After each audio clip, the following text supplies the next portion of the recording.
Okey, ada yang mengatakan bahawa lompat parti ini telah dijanjikan kedudukan untuk mereka.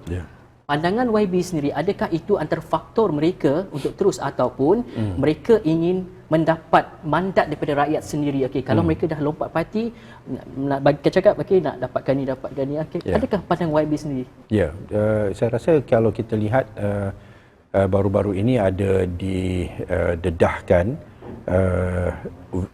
recording audio Perdana Menteri yang sekarang ini yang mana dia telah menyebut bahawa dia boleh tawarkan kedudukan sebagai menteri, sebagai timbalan menteri, sebagai ketua GLC dan sebagainya kepada ahli-ahli parlimen yang telah sanggup untuk bersama dengannya untuk membentuk kerajaan di peringkat persekutuan.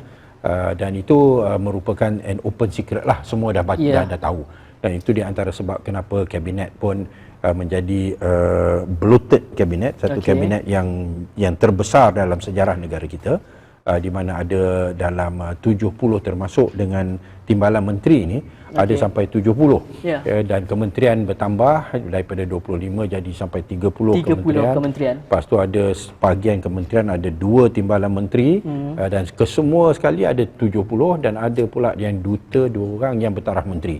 Berbanding dengan apa yang telah ada pada zaman Pakatan Harapan, kita hanya ada 55 anggota kabinet termasuk dengan timbalan menteri dan ini adalah bukti bahawa ianya merupakan amalan sogokan yang dilakukan untuk mendapat sokongan, dan dalam recording audio itu pun memang secara terus terang itulah yang disebut. Dan di Sabah perkara yang sama juga yang telah dilakukan dan ada yang telah didatangi dengan tawaran dan mereka telah menolak dan mereka telah membuat laporan polis. Dan mereka pun ada sebahagian daripada mereka pun ada recording untuk membuktikan bahawa memang mereka telah ditawarkan wang untuk mereka lompat dan bersama dengan meninggalkan Datuk Seri Shafie Apdal untuk menjatuhkan kerajaan Parti Warisan dan Pakatan Harapan. Dan itulah yang kita rasakan ianya merupakan satu jenayah moral lah, kalaupun dianggap ianya bukan satu jenayah dari segi undang-undang, kerana mungkin dari sudut undang-undang soal tawar-menawar, membeli ahli politik ni tak dianggap sebagai satu jenayah, kan? Ni yang masalahnya, kerana ianya tidak ada dalam undang-undang yang mengatakan si A kalau dia dengan parti tertentu dia tak boleh pergi ke parti B yang lain apabila ditawarkan jawatan. Ianya tidak dilihat sebagai satu kesalahan di sudut undang-undang, tetapi dari sudut etika, dari sudut moral, memang ianya amat hina lah bagi saya, kerana kita telah mendapat sokongan yang pengundi kita yang telah bersusah payah yang memenangkan kita. Kita bukan kita menang dengan sendiri, ramai yang penyokong kita, pengundi kita yang dia telah bersusah payah balik. Lebih-lebih lagi kalau kat Sabah tu nak pergi mengundi tu bukan senang, tempat-tempat nak mengundi dan sebagainya, tempat nak kempen pun jauh-jauh. Tiba-tiba bila dah menang, kita buat ikut suka kita atas dasar tawaran yang kita terima. Kadang-kala ianya tawaran, kadang-kala ianya ugutan. Ada juga ugutan dalam arti kata, kalau kamu tak ikut dan kamu tak bersama kami akan dedahkan ini, kami akan dedahkan itu. Adalah salah laku yang dilakukan ataupun kata-kata yang dikeluarkan yang mungkin ada recording, ada bukti dan sebagainya, maka kita akan lakukan ini dan lakukan itu.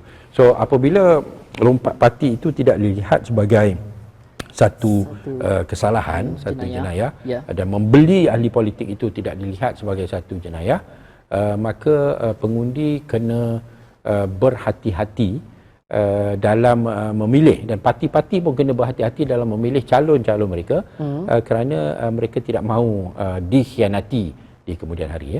So inilah yang cabaran yang kita terpaksa hadapi, kecuali kerajaan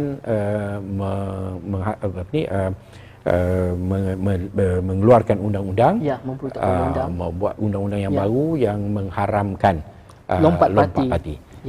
Dia tu nak kena tapi dia orang kata ada pula pandangan yang kata itu bercanggah dengan perlembagaan lah, kerana ada kebebasan pilihan lah dan sebagainya. Banyaklah perbincangan tentang isu ini, cara nak atasinya, dan mungkin akan berlaku juga selepas ini.